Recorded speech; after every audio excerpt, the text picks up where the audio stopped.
Sir வணக்கம் sir. இப்போ நம்ம பார்க்குறது வந்து இந்த பகுதியில தமிழ் அறிஞர்களும் தமிழ் தொண்டும் ஓகேங்களா? இதில் இந்த 4வது பாயிண்ட் தமிழ் கடித இலக்கியம் ஓகேங்களா? நேத்தே ஏற்கனவே நான் நடத்தியிருக்கேன். கடித இலக்கியம் ஜவஹர்லால் நேரு ஓகேங்களா? இதை வந்து நம்ம 6th ஓல்டு புக்கு ஆல்ரெடி நடத்தாச்சு. அடுத்து மகாத்மா காந்தி சார் ஓகேங்களா? மகாத்மா காந்தி நமக்கு 7th ஓல்டு புக்கு செகண்ட் டைமில் இருக்குது. ஸோ அதை பற்றி இப்போ பார்க்கலாம் ஓகேங்களா? அடுத்து மூவா வந்து 9th ஓல்டு புக்கு, அதை அடுத்த வீடியோவில் போடுறேன். அடுத்து அண்ணா அது 10th ஓல்டு புக்கு, அது நான் அப்புறம் அடுத்த வீடியோவில் போடுறேன் சார் ஓகேங்களா? இப்போ நம்ம காந்தியோட கடித இலக்கியத்தை பார்க்கலாம் ஓகேங்களா? சார் காந்தியடிகள் கடிதம் ஓகேங்களா? சார் இதை பொறுத்த வரைக்கும் பொதுவாக என்ன பேசியிருப்பார் அப்படின்னா, காந்தி வந்து தாய்மொழி போற்றை பற்றி இதில் பேசியிருப்பார் சார் ஓகேங்களா? தாய்மொழி போற்றை பற்றி காந்தி வந்து தமிழ் மொழியில் தாய்மொழி கல்வி இல்லை தாய்மொழி அதை பற்றி பேசியிருப்பார் ஓகேங்களா? அவ்வளோதான் மெயின் கண்டென்ட் ஞாபகம் வச்சுக்கோங்க. ஓகே, நான் வாங்க இப்போ உள்ள போகலாம்.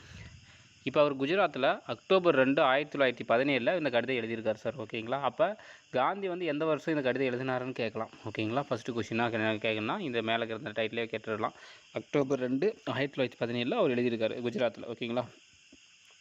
ஓகே, அனைவருக்கும் என் இனிய வணக்கம். குழந்தைகள் அனைவரும் நலந்தானே. குஜராத் மாநிலத்தில் உள்ள நான் ஆற்றிய உரை உங்களுக்கு தெரிவிக்க வேண்டும் என விரும்பினேன். என் பிறந்தநாளில் அந்த கருத்துக்களை உங்களுக்கு தெரிவிப்பதில் நான் மெத்த மகிழ்ச்சி அடைகிறேன் அப்படின்னு சொல்லியிருக்காரு ஓகேங்களா? இதில் எல்லாம் கொஷின் இல்லை சார். கொஷின் இருக்கிற ஏரியா மட்டும் நான் ஹைலைட் பண்ணி உங்களுக்கு கரெக்டாக கொண்டு போகிறேன் ஓகேங்களா? அதை நீங்கள் கண்டிப்பாக படிச்சுக்கோங்க ஓகேங்களா? மீதி பாயிண்ட்டை அப்படியே நான் சும்மா லைட்டாக வாசிச்சுட்டு போகிறேன். அதில் எதுவும் பெருசாக இருக்காது. இருக்கிற பாயிண்ட்டை நான் உங்களுக்கு ஹைலைட் பண்ணிடுறேன் கொஷின் ஏரியா மட்டும். பயிற்று மொழியை பற்றி நிறைவான தெளிவான ஒரு முடிவு வருவது தான் கல்வி கற்று நாம் செய்ய வேண்டிய முதல் செயல். பயிற்று மொழி குறித்து சிந்திக்காமல் கல்வி கற்பது அடித்தளம் இல்லாமல் கடந்து எழுப்பது போன்றது ஓகேங்களா? ஸோ இந்த டைலாக் முக்கியம் சார். பயிற்று மொழியை குறித்து சிந்திக்காமல் கல்வி கற்பது என்பது அடித்தளம் இல்லாமல் கட்டடத்தை எழுப்பது போன்றது அப்படின்னு சொல்கிறார் ஓகே. பேஸ் இல்லாமல் ஒரு கட்டடத்தை எழுப்புறது சமம் ஓகேங்களா? பயிற்று மொழி குறித்து நம்ம சிந்திக்காமல் இருக்கிறது அப்படின்னு சொன்னது ஏன்னா காந்தி. அப்போ பயிற்று மொழி குறித்து சிந்திக்காமல் கல்வி கற்பது அடித்தளம் இல்லாமல் கட்டடத்தை எழுப்புவது போன்றது சொன்னது யாருன்னு கேட்பாங்க, காந்தி ஓகேங்களா? இச்செய்தியை பற்றி கல்வியாலேயே இரு வேறுபட்ட கருத்து நிலவி வருகின்றன. தாய்மொழியின் மூலம் கல்வி கற்பிக்க வேண்டும் என சிலர் கருதுகின்றனர். ஆங்கிலத்தின் வாயிலாக கற்பிக்க வேண்டும் என்று சிலர் சொல்கிறாங்க. ஒருத்தர் தாய்மொழி வழியாகவும் ஒருத்தர் இங்கிலீஷ் லாங்குவேஜ் வழியாகவும் கற்றுக்கலாம் அப்படின்னு சொல்கிறாங்க சார் ஓகேங்களா? இந்த இருவேறு கருத்திலும் உள்ள நன்மை தீமைகளை ஆராய்ந்து இந்த விவாதத்திற்கு ஒரு முடிவான தீர்வு காணுதல் வேண்டும் அப்படின்னு சொல்கிறாரு. கவி ரவீந்திரநாத் தாகூரின் ஈர்ப்பான இலக்கிய நடைக்கு உயர்வு காரணம் ஆங்கிலத்தில் அவருக்கு இருந்த அறிவு மட்டுமன்று தம்முடைய தாய்மொழி மீது இருந்த பற்றுனால் தான் அவருக்கு வந்து இலக்கிய நோபல் பரிசு எல்லாமே கிடச்சிச்சு அப்படின்ற மாதிரிலாம் சொல்லியிருப்பாங்க. முன்சிராம் பேசும்போது குழந்தைகள் ஆண்கள் பெண்கள் அனைவரும் மிகுந்த ஈடுபாடுடன் கேட்கிறார்கள். இதற்கு காரணம் அவர் தம் தாய்மொழி அறிவே. உயர்ந்த மனம் படைந்த மதன் மோகன் மாளவியாவின் ஆங்கில பேச்சு வெள்ளி இலையைப் போல் ஒளிவிட்டாலும் அவர் தாய்மொழி பேச்சு தங்கத்தை போன்று ஒளி வீசுகிறது ஓகேங்களா? அப்போ யார் பேசும்போது குழந்தைகள் ஆண்கள் பெண்கள் எல்லாமே அனைவரும் மிகுந்த ஈடுபாடுன்னு கேட்குறாங்க காந்தி சொல்கிறேன்னா முன்சிராம் பேசும்போது ஓகேங்களா?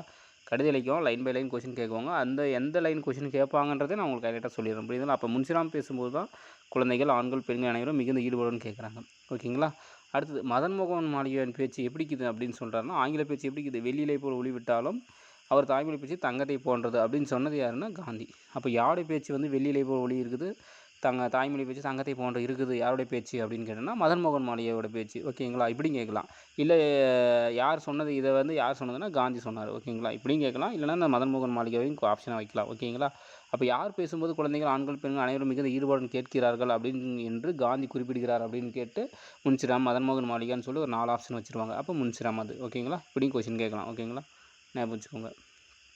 தாய்மொழி வளர்முறை செய்வதற்கு தேவையான தங்கள் தாய்மொழி உள்ள பற்றும் மதிப்பும் தானே தவிர ஆங்கில அறிவு இல்லை என்பதை மேலே காட்டிய சான்றுகள் தெளிவாக தெரியும். அதாவது ஒருத்தர் தாய்மொழி வேணும் இல்லை இங்கிலீஷ் வேணுமா அப்படின்னு சொல்லும் போது தாய்மொழி பற்று இருந்தாலே போதும் அப்படின்றாங்க. அதுக்கு தான் மேலே உள்ள இதை வந்து நம்ம காரணமாக காட்டுறாங்க ஓகேங்களா?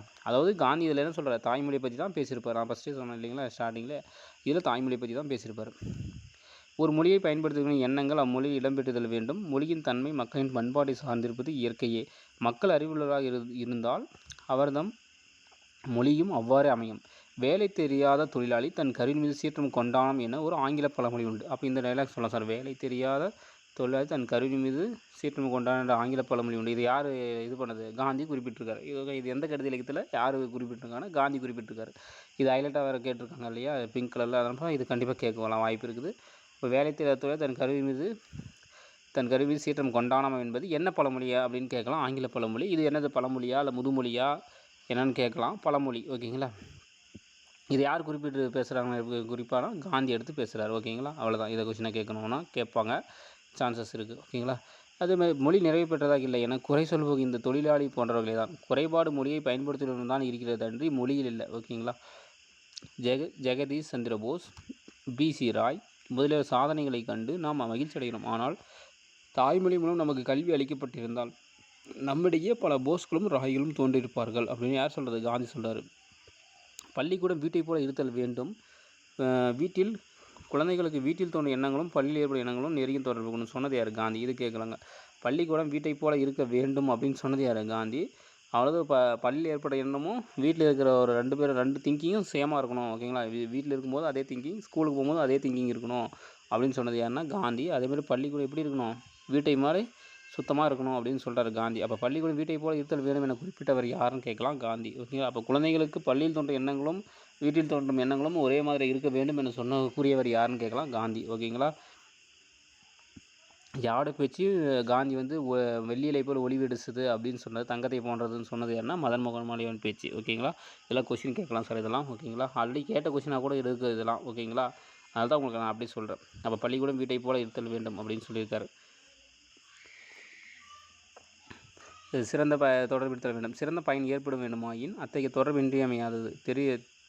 தெரிந்தறியாத ஒரு மொழியின் மூலம் கல்வி கற்பது இந்த இணக்கத்தை குலைத்துவிடும்.